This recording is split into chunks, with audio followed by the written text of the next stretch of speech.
My friend, there is a mystery that few are seeing, yet it has been written long ago. Before the great day, before the trumpet sounds, there will come a time when darkness rises, when the powers of the enemy launch their final attack. It is not an attack of armies and weapons alone, but of deception, of distraction, of temptation. The adversary seeks to steal the faith of many, to blind the eyes, to silence the truth, and to lure the children of light into the sleep of the world. The signs are already here. A flood of confusion covers the nations. Morality is overturned. What is holy is mocked, and what is evil is celebrated. Hearts grow cold, love fades, and the foundations tremble. This is not by accident. This is the strike before the moment, the storm before the deliverance. But those who have ears to hear must not be shaken. For it was foretold that such a trial would come, that faith would be tested, that only those who endure will stand. Do not be moved by the noise of the age. Do not be overcome by the fears of men, and do not trade eternity for the fleeting approval of the world. The attack is fierce because the hour is late. The night grows darker because the dawn is near. Hold fast to the light given you, cling to the truth that cannot be broken, and strengthen your heart with the hope set before you. For though the enemy comes in like a flood, the Spirit will raise a standard against it. Though the nations shake, the promise remains unshaken. And though the world prepares for its own end, the faithful prepare for the great beginning. The final attack before deliverance is not a strike that comes with warning sirens or the sound of marching armies. It is far more subtle, far more cunning, and far more dangerous. It does not begin in the fields of battle, but in the unseen places of the Spirit. It comes as a whisper, a distraction, a flood of voices seeking to pull the heart away from what is eternal. It is the attack of deception, cloaked in the appearance of truth. It is the attack of distraction, turning eyes away from the narrow path. It is the attack of temptation, appealing to the flesh, weakening resolve, and draining faith. And because it does not come dressed as an enemy, it is all the more effective, all the more dangerous. For what soldier prepares to fight a battle that he does not even see? The final assault is unleashed precisely because the enemy knows his time is short. When the night grows darkest, it is not because light has been defeated, but because the dawn is near. So too in the realm of the Spirit. The adversary knows the trumpet is about to sound, knows that the return of the King is drawing close, and so he fights with fury. The scriptures speak of a deceiver who comes with lying signs and wonders, of a flood of lawlessness that sweeps through the nations. It is not only the violence of wars, the shaking of economies, or the collapse of empires that we must discern. It is the quiet corrosion of faith, the subtle redefining of truth, the gentle lulling of souls into compromise. This is the strategy of the last days. To convince the people of God that their passion can be cooled, that their holiness can be bargained away, that their watchfulness can be put to sleep. This is why so many lose their way. They were not ready for the attack because it did not look like an attack. It came in the form of entertainment, in the lure of success, in the pursuit of pleasure. It came in the voice of culture telling them that what was once called sin is now progress, that what was once holy is now outdated, that what was once the fear of the Lord is now foolishness. The enemy is not content with stealing bread from the table. He seeks to poison the well from which generations drink. He seeks not just to tempt a single heart, but to redefine entire societies.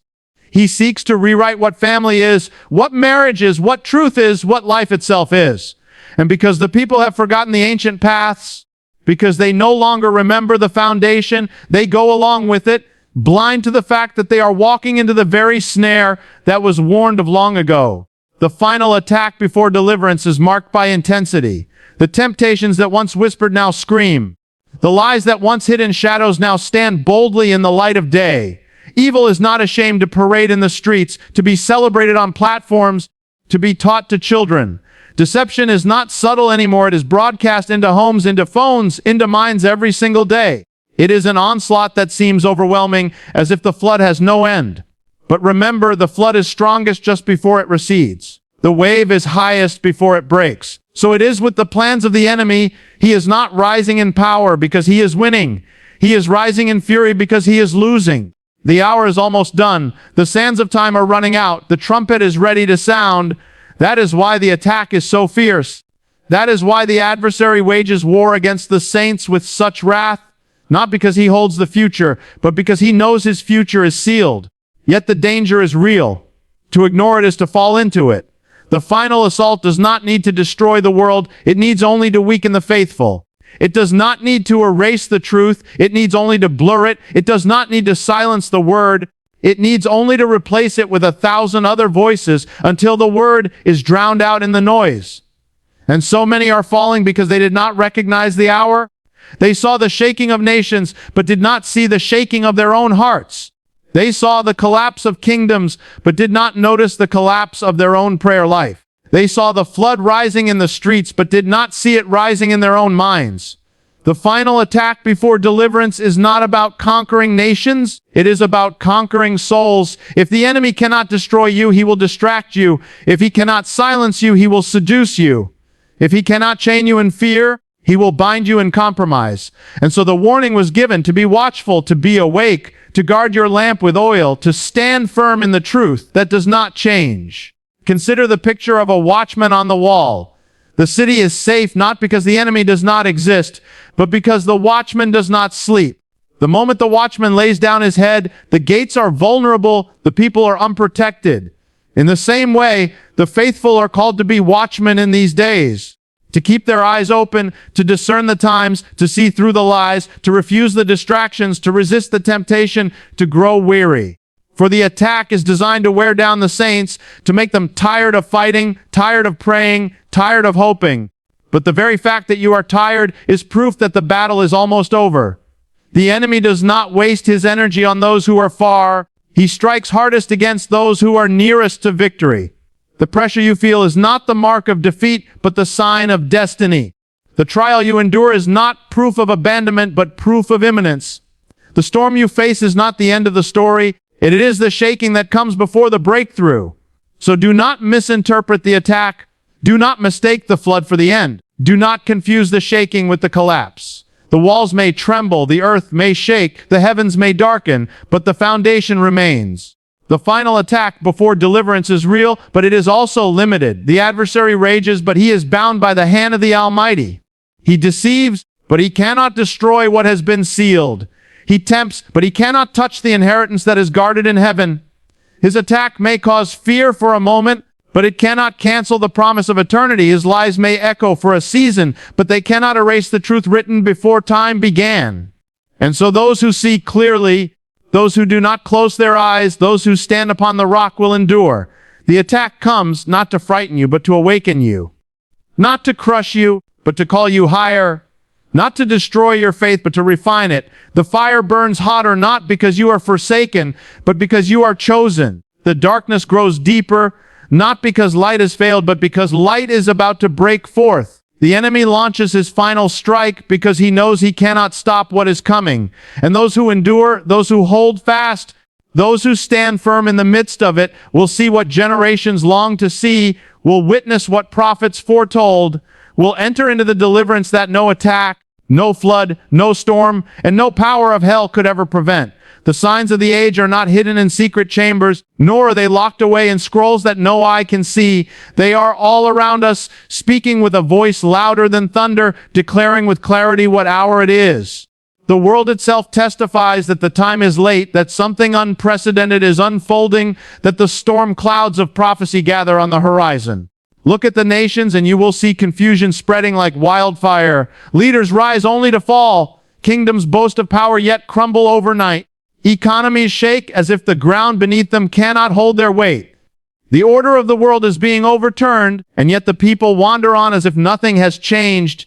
They chase after pleasures, they run after gain. They live as if tomorrow is promised and eternity does not exist. This blindness is not by accident. It is part of the signs foretold long ago, that many would be unable to see though the signs are blazing before them. Morality is collapsing in plain sight. That which once was honored is now ridiculed, and that which once was shameful is now exalted. The sacred has been trampled, while the profane has been enthroned. The foundation stones of life itself are being overturned. Marriage is redefined, family is broken, truth is made relative, and holiness is mocked. What once would have caused nations to weep now causes them to celebrate in the streets. They lift banners of pride where once there was humility, and they raise their voices in defiance where once there was reverence. This is not the progress of man, it is the rebellion of man against the order of heaven. And it was foretold that in the last days men would call evil good and good evil, that the truth would be traded for lies, and that the love of many would grow cold. It is not only the collapse of morality, but also the rise of deception that marks these days. False teachers rise up, promising comfort without conviction, blessings without obedience, salvation without surrender. They tell the people what they want to hear, soothing their ears while leading them into bondage. They strip away the fear of God, replacing it with the worship of self. They preach a gospel of convenience, void of the cross, void of repentance, void of the very power that saves. And the people, hungry for words that please, follow them by the millions. They do not see that they are drinking poison because the cup is polished and golden. This too is a sign of the age. For it was written that in the last days men would not endure sound teaching, but would gather teachers to tell them what their itching ears desire. The age of deception is here, and it spreads faster than truth because it demands nothing, it costs nothing, it asks for nothing but indulgence. And look to the nations' wars and rumors of wars, conflicts breaking out in places long thought to be secure. Alliances shift, empires tremble, and weapons of destruction lie waiting for the signal to be unleashed. The earth shakes beneath their feet, volcanoes erupt, fires rage, storms strike with unprecedented fury. Creation itself groans as if in labor pains, crying out that the age is reaching its climax. The seas rise, the ground splits, the skies darken. These are not mere natural events, they are harbingers, signs written in the fabric of creation itself to awaken those who still slumber. The shaking of the earth is a reflection of the shaking of the nations, and the shaking of the nations is a reflection of the shaking of hearts. But the clearest sign of all is what is happening within the people themselves. Hearts have grown hard, love has grown cold, and eyes have grown blind. Children rebel against parents, parents forsake their children, communities break apart. Violence is celebrated as entertainment, hatred spreads through the veins of societies, division becomes the language of the people. Nations are divided not only against each other, but within themselves. Families are torn apart not only by war, but by ideology, by belief, by allegiance. The very bonds that once held humanity together are unraveling strand by strand. And yet, in the midst of this unraveling, there is also a hunger, a deep cry rising within the hearts of many, a longing for something real, something unshakable, something eternal. Even this hunger is a sign, for it was foretold that in the last days there would be a great falling away, but also a remnant that would rise, clinging to the truth with greater passion, shining brighter against the backdrop of darkness. Do not think these signs are random. Do not think they are mere accidents of history. They were foretold, they were written, they were declared so that none would be caught unaware. They are not meant to terrify, but to awaken. They are the trumpet blasts of heaven sounding through the events of earth, calling the people to recognize the hour. Every collapse of morality, every rise of deception, every shaking of nations, every act of rebellion is a declaration the time is short. The signs are not hidden. They are in the headlines, in the streets, in the very fabric of daily life. To ignore them is to walk in blindness. To deny them is to choose deception. But to see them is to be prepared, to recognize that we are living in the days of fulfillment, that prophecy is not a distant dream, but a present reality. And why is this important? Because the signs demand a response. If the foundations are collapsing, then you must stand upon the foundation that cannot collapse. If deception is spreading, then you must cling to truth all the more tightly. If morality is overturned, then you must be all the more holy, set apart, unshaken by the compromise of the age. If nations shake, then you must build your life on the kingdom that cannot be shaken. The signs are not only warnings, they are calls. They call you to wake up, to rise up, to separate from the corruption of the age, to hold fast to what is eternal. They are reminders that the comforts of this world are fleeting, that the applause of men is empty, that only what is rooted in eternity will stand when all else falls. The signs of the age are a paradox. For while they speak of darkness, they also point to light. While they warn of rebellion, they also declare redemption is near. While they show the collapse of the world, they remind us that a new world is at the door. The very fact that evil rises is proof that good will triumph. The very fact that deception spreads is proof that truth remains. The very fact that nations shake is proof that a kingdom is coming which will never be moved. The signs may seem fearful to those who do not know, but to those who have eyes to see, they are confirmation that the promise is true, that the end of this age is also the beginning of the next.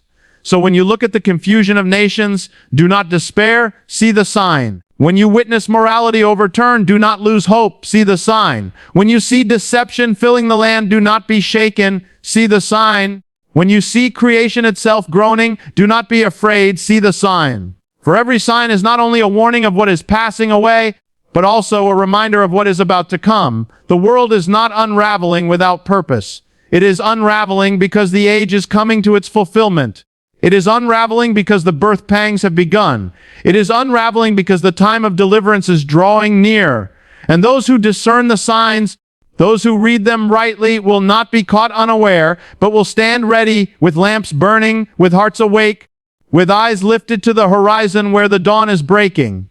The call to endurance is not a call for the faint of heart, nor is it a call that can be answered with half measures. It is the summons of eternity echoing into time, demanding that those who have been entrusted with the light stand firm when the winds of darkness rage. Endurance is not simply the act of waiting, nor is it the passive acceptance of suffering. Endurance is active, it is fierce, it is a continual choice to cling to truth when everything around you shouts lies, to hold fast to hope when the world declares despair, to walk the narrow path when every voice beckons you toward the broad road. It is the strength to keep moving forward when your legs are weary, to keep believing when your mind is assaulted by doubt, to keep standing when the ground beneath your feet shakes with the trembling of nations. Endurance is the testimony of the faithful, the mark of those who will not bow to the spirit of the age, the sign of those whose eyes are fixed on what cannot be seen. The call to endurance is given because the trial is real. Faith is not tested in calm waters, but in storms, not in days of ease, but in nights of fire. The days we live in are not neutral. The culture presses hard, demanding conformity. It tells you that compromise is wisdom, that silence is peace, that surrender is survival. But endurance rejects the lie. Endurance refuses to surrender the eternal for the temporary. Endurance refuses to be silenced when the truth must be spoken. Endurance refuses to trade holiness for acceptance, or purity for popularity, or conviction for comfort. The attack of the last days is not only meant to deceive, but to wear down, to exhaust, to weaken the resolve of the faithful. And so the call comes: endure, stand, hold fast, do not let go. Think of the runner in a race. He does not stop when the course grows steep. He does not quit when the finish line is still far. The pain in his body tells him he is close to the end. The burning in his lungs tells him that victory is near. If he stops in the moment of greatest strain, he loses everything. But if he presses on through the fire, he gains the crown. In the same way, endurance is the race of the Spirit. The pressure you feel is not the mark of defeat, but the sign of proximity. The adversary does not waste his fury on those who are far. He reserves it for those who are closest to the finish line.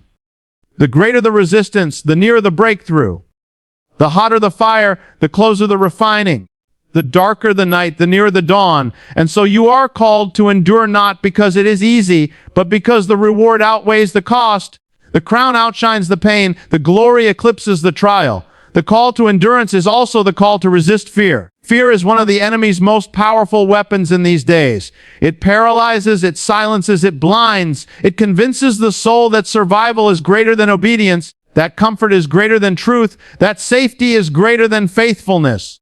But endurance casts out fear, because endurance knows that life is not measured by years, but by eternity, not by applause, but by faithfulness. Endurance looks beyond the threats of men and sees the promises of God. Endurance is not reckless, but it is fearless. It knows that the one who holds the universe in his hand also holds every breath, every moment, every destiny. To endure is to refuse to let fear write the story of your life. It is to refuse to let fear dictate your choices, to refuse to let fear silence your voice, to refuse to let fear shrink your calling. Endurance is not only about standing against the world, it is also about standing against yourself. The greatest enemy is often not out there, but within. The voice that says you are too weak, too broken, too weary, too unworthy. Endurance silences that voice by remembering the truth's strength is made perfect in weakness. Power is revealed in surrender. Victory comes not through your own strength, but through the one who strengthens you. Endurance is humility clothed in perseverance. The continual choosing to rise again when you fall, to return again when you wander, to hope again when you despair. The enemy whispers that you cannot go on, that it is over, that you have failed too many times. But endurance answers, I will rise again, I will stand again, I will believe again, because the story is not finished, because the end is not defeat but triumph. The call to endurance is urgent because the world will offer you shortcuts. It will tempt you to compromise just a little, to bend just a little, to be silent just a little. But a little compromise becomes a great fall, a little silence becomes a lifetime of regret, a little bending becomes a life of surrender. Endurance says no to the shortcuts, because endurance knows that shortcuts rob you of the crown. Endurance knows that the straight path, though steep, leads to glory. Endurance knows that the cross comes before the crown, the fire comes before the victory, the night comes before the dawn. In these days, when deception multiplies and love grows cold, endurance is the mark that separates those who fall away from those who overcome. Many will start strong, but only those who endure will finish. Many will rejoice in the beginning, but only those who endure will see the end. The enemy does not fear beginnings, he fears endings. He does not fear enthusiasm, he fears perseverance. He does not fear the one who shines for a moment, he fears the one who shines in the night. And so you are called not simply to begin but to finish, not simply to rise but to endure, not simply to burn but to burn until the end. Endurance is not natural, it is supernatural. It is not born of human strength but of divine power. It comes from abiding in the source of strength, from drinking deeply of living water, from keeping your eyes fixed not on what is seen, but on what is unseen. Endurance is fueled by hope, sustained by faith, strengthened by love. Without hope, the journey is impossible. Without faith, the weight is unbearable. Without love, the battle is meaningless. Endurance is not a matter of willpower alone. It is a matter of where your heart abides. If your heart abides in the shifting sands of the world, you will not endure. But if your heart abides in the eternal, you will not be moved, for you are anchored to the rock that no storm can shake. And understand this endurance is not only for yourself, your endurance is a testimony to others. When you stand firm in trial, you give courage to the weary. When you hold fast in the storm, you give strength to the weak. When you endure with hope, you shine a light in the darkness. Your endurance is not private, it is a witness. It speaks louder than words, declaring to the world that there is something worth standing for, something worth suffering for, something worth enduring for. It declares that eternity is real, that truth is unshakable, that hope is alive. The call to endurance is the call to live for what lasts. Everything else will fade. The applause of men, the wealth of nations, the power of empires, the beauty of youth, the strength of flesh. All of it will pass like the morning mist. But endurance stores up treasure that cannot fade, a crown that cannot tarnish, a glory that cannot be lost. Endurance is the investment of this fleeting life into the eternity that never ends. And though the cost is high, the return is beyond measure. To endure is to trade the temporary for the eternal, the fleeting for the lasting, the shadow for the substance. It is to live not for what is passing, but for what is coming, not for what is fading, but for what is forever. The call to endurance is the call of this hour. It is not the easy path, but it is the only path that leads to life. It is not the popular way, but it is the narrow way that leads to glory. It is not the way of compromise, but the way of faithfulness. And those who heed it, those who embrace it, those who endure to the end will see what no eye has seen, will inherit what no heart has imagined, will enter into the joy that outweighs every sorrow, the triumph that eclipses every battle, the victory that makes every trial worth it all. The attack grows fierce because the hour is late. The powers of darkness rage not because they are triumphant, but because they know their time is running out. Like a beast cornered, the adversary lashes out with fury, unleashing every weapon, every deception, every temptation to draw as many as possible into despair and ruin. But the very intensity of the battle is itself a sign, a testimony that the moment of deliverance is drawing near. The night is darkest not because it has overcome the day, but because the dawn is about to break. And so, though the world shakes, though evil rises, though hearts faint with fear, the faithful can stand with assurance, knowing that the storm itself is proof of the sunrise that follows. The night grows darker because the dawn is near. The shadow stretches long not because it has power to endure, but because the light is rising over the horizon. Look at the fury of evil in these days. Children targeted with lies, families broken, nations deceived, truth mocked, righteousness trampled.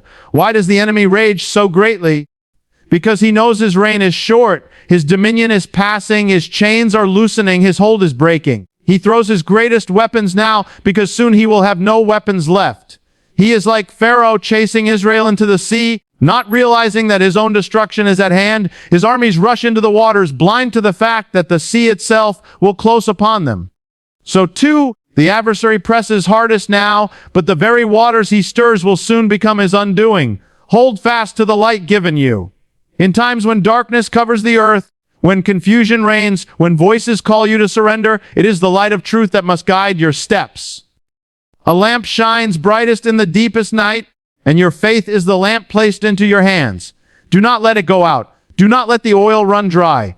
Do not let the flame be smothered by compromise or fear. The attack is not only against your strength, it is against your lamp. For if your lamp is extinguished, how will you see the path? If your flame dies, how will you endure the night? But if you hold it fast, if you guard it, if you keep it burning, you will walk through the darkness untouched, guided by the light that no power of hell can extinguish. Cling to the truth that cannot be broken. In a world where lies multiply daily, where even the foundations of reality are questioned, truth is your anchor. Men may call it outdated, societies may reject it, governments may legislate against it, but truth remains what it has always been.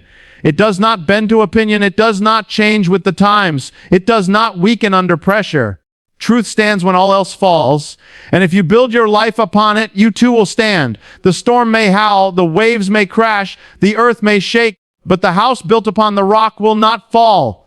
Do not trade that rock for shifting sand. Do not surrender what is eternal for what is fleeting.